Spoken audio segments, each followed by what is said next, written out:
우리 리플홀더 여러분들 안녕하십니까? 데일리마켓의 마커스입니다.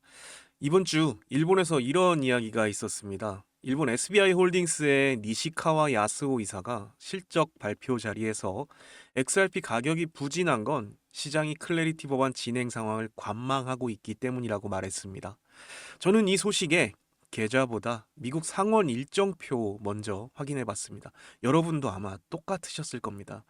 리플의 파트너라는 회사도 지금 우리랑 같은 걸 보고 있는 중인 거죠. 그동안은 이 법안 소식에 혼자 예민한 건가 싶기도 했습니다.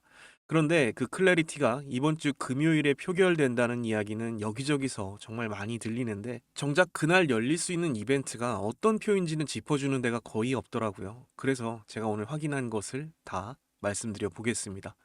우리 계좌는 8일째 거의 같은 자리에 있고 가격도 1달러 언저리에서 변화 없이 그냥 있습니다.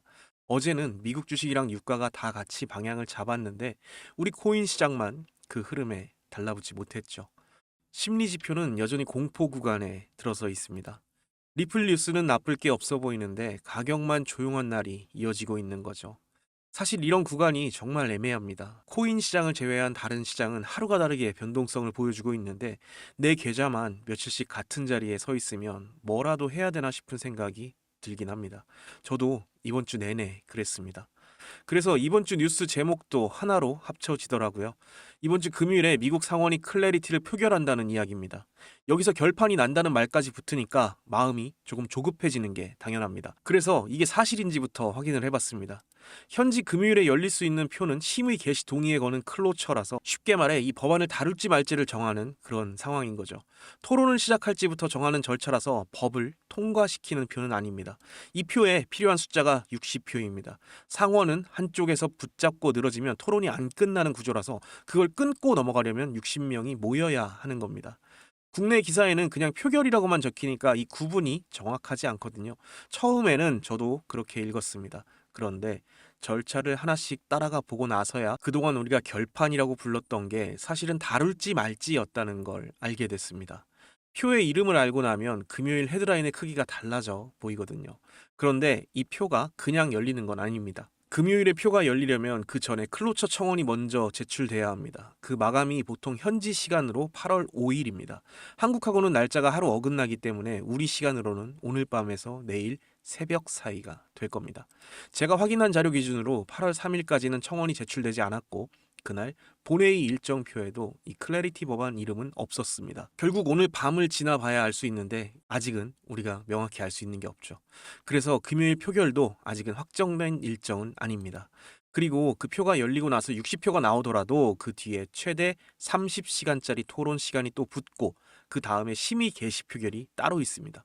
법안 자체에는 2차 클로처가 한 번 더 필요할 수 있기 때문에 금요일 하루로 끝날 일은 아니라는 거죠. 저는 여기서 조급함이 조금 줄어들었습니다. 헤드라인 하나에 계좌를 열었다 닫았다 하는 대신 지금 어느 단계에서 어떻게 흘러가고 있는지 우리가 정확히 알 수 있게 되니까요. 그럼 이 클래리티법이 통과되면 우리가 뭐가 달라질 수 있을까요? 클래리티는 디지털 자산을 상품으로 정의해서 XRP가 증권이 아니라는 걸 법으로 지위로서 확인해 주게 됩니다.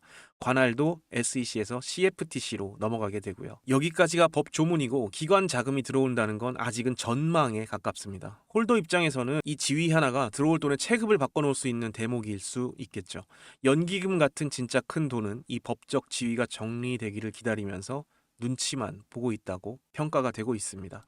이 법안은 2025년 5월 29일 하원에서 발의됐고 두 달도 안 돼서 7월 17일에 하원 본회의를 통과했습니다. 찬성 294표, 반대 134표였습니다. 이 표에서 민주당 의원 78명이 찬성 쪽으로 넘어왔는데 그 한쪽이 통째로 반대하는 법안은 아니라는 뜻이겠죠. 그 다음은 상원 은행위원회였습니다. 올해 5월 14일에 15대 9로 통과가 됐고 지금 상원 본회의 앞에 서 있습니다. 우리가 뉴스에서 본 건 늘 안 됐다는 소식이었는데 기록을 타임라인을 놓고 보면 이 법안은 하나씩 문턱을 넘어왔습니다. 하원과 상원은 아예 다른 곳이고 표 계산 방식도 다르기 때문에 하원에서 78명이 넘어왔으니 상원도 당연히 통과가 되겠지 이렇게 보면 안 됩니다. 다만 저는 이 순서를 정리하다가 우리가 기다린 시간이 제자리 걸음은 아니었구나 하는 생각이 들더라고요. 뒤로 완전히 미뤄진 게 아니라 마지막 문턱 앞에까지 온 상태였으니까요. 그럼 상원에서는 뭐가 걸려 있을까요? 여기가 좀 의외인데 지금 맡고 있는 건 법안의 내용이 아니죠. 다들 아시는 것처럼 윤리조항입니다. 법안이 다루는 시장 규칙 자체보다 그 조항을 두고 줄다리기가 이어지고 있는 거죠. 숫자로만 보면 이렇습니다. 공화당 53석에 클로처 기준이 60표라서 민주당에서 7명은 넘어와야 하죠. 그런데 8월 3일 기준으로는 찬성하겠다고 공개적으로 밝힌 민주당 의원이 없었기 때문에 그 7명이 아직 눈에 보이지 않는 상황입니다. 저는 이걸 결과로 읽지는 않을 겁니다. 공개 확약이 없다는 건 확인된 게 없다는 뜻이지 표가 안 나온다는 뜻은 아닐 수 있는 거죠. 이런 협상은 마지막 며칠에 몰려서 정리되는 경우가 많기 때문에 저도 이 대목이 제일 궁금했습니다. 홀더 입장에서 이 구분이 중요한 이유는 내용 때문에 막혔다면 법을 뜯어 고쳐야 하지만 조항 때문이라면 문구 협상에서 풀릴 수도 있기 때문입니다. 어느 쪽이 걸려 있냐에 따라 기다리는 마음이 달라질 수 있겠죠. 저도 이번 주 소식을 볼 때는 찬반 숫자보다 그 조항 이야기가 어디까지 정리됐는지를 먼저 계속 확인해 볼 겁니다. 그래서 저는 아직 가능성은 충분히 열려 있다고 생각을 하겠습니다. 그럼 이번 주에 아무것도 진행되지 않으면 이 법안은 어떻게 되느냐? 결론부터 말씀드리면 법안은 그대로 살아 있습니다.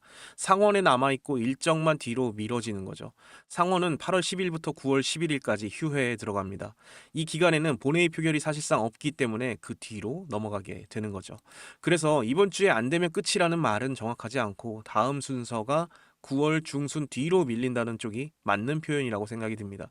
그리고 금요일 말고 다른 길도 있습니다. 지도부가 양당 합의로 청원을 넣거나 만장일치 동의로 일정을 잡으면 순서가 더 빨리 올 수도 있어서 하나로 못 박는 건 어렵습니다. 그리고 이건 원내대표 본인 입에서 나온 이야기인데요. 툰 원내대표가 휴회 전에 처리할 안건을 꼽으면서 이 클래리티 법안을 직접적으로 언급했습니다. 시간이 촉박하지만 시장 구조 법안 표결이 이루어질 것으로 본다고 말했죠. 다만 법안 세부 조정에 완전히 참여할 수 있을지는 더 지켜봐야 한다는 코멘트도 같이 했습니다. 그런데 그 말이 나온 8월 3일에도 이 법안은 상원 본회의 일정표에는 없었습니다. 그래서 저는 이것도 확정으로 보지는 않으려고 합니다. 이번 주가 마지막이라기보다 이번에 돌아온 순서라고 봐야겠죠. 그래서 금요일 밤에 뉴스 제목이 어떻게 나오더라도 그리고 또 어떤 헤드라인이 붙더라도 순서는 똑같습니다. 그 소식이 어느 단계의 소식인지부터 찾아보는 거죠. 첫 번째로 볼 건 청원이 접수됐느냐인데 그게 들어가야 금요일에 실제로 열리기 때문입니다.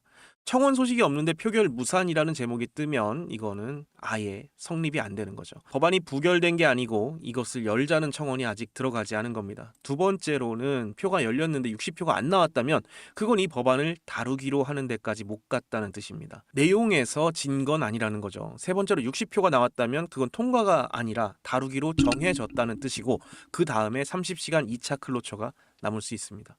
여기까지 알고 보면 어느 쪽 제목이 떠도 계좌보다 절차를 먼저 보게 되어 있습니다. 제목만 따라가면 매번 흔들릴 수밖에 없습니다. 결과를 맞히는 건 우리의 몫이 아니고 소식의 크기를 재는 건 우리가 직접 할 수 있는 일이거든요. 오늘 이야기에서 제일 중요한 대목이 저는 여기라고 봅니다. 우리가 기다려온 게 헛일이었다면 이 법안은 지금도 발의 단계에 있어야 하는데 실제로는 하원을 넘고 상원위원회를 지나 본회의의 문턱까지 와 있습니다. 그 사이 우리 계좌는 여전히 조용했고 어려웠지만 법안은 계속해서 움직이고 있었습니다. 이건 제 기대가 아니라 표로 남아있는 기록이라서 그대로 말씀드릴 수 있는 거죠. 이번 주 SBI 발언이 여기에 겹쳐집니다. 리플의 파트너라는 회사가 시장이 이 법안을 관망하고 있다고 공개적으로 말한 거라서 기다리는 게 우리만은 아니라는 게 확인이 된 셈이죠. 부진의 이유로 지목된 게 이 법안이었다면 이 법안이 한 단계씩 진행이 될 때마다 그 이유도 그만큼 풀리는 셈이겠죠. 금요일에 통과가 되느냐가 아니라 이 법안을 다루기로 하느냐 그날이 정해질 수 있는 거거든요. 그것만 알고 보면 금요일 밤에 어떤 제목, 어떤 뉴스가 나오더라도 그 한 줄에 마음이 통째로 흔들릴 이유는 없다고 생각합니다. 여러분이 저와 함께 오래 버텨오신 시간은 그대로 남아있을 겁니다. 클로천이 심히 계시 동인이 하는 말이 오늘 참 어려운 단어로 많이 나왔습니다. 저도 처음에는 이 이름들이 낯설었는데 하는 일은 매번 같더라고요. 그래서 뉴스와 소음을 걸을 수 있는 질문 3가지를 책 6장에 정리해뒀습니다. 질문은 이렇습니다. 수요를 바꾸는지, 공급을 바꾸는지, 지위를 바꿔주는지 금요일에 나올 소식을 하나씩 단계로 갈라서 크기를 재본 게 딱 이런 방식이었습니다. 지금 화면에 보고 계시는 리플의 기본기라는 책 영상 설명란과 고정 댓글에 신청 링크를 남겨두었습니다. 저는 이런 자료가 제일 오래도록 우리의 기본기를 갈고 닦아줄 수 있다고 생각을 합니다. 우리 홀더 여러분들 꼭 한번 읽어보시면 많은 도움이 되실 수 있을 거라고 생각이 들고요. 오늘 영상 끝까지 시청해주셔서 정말 감사합니다. 지금까지 데일리마켓의 마커스였습니다.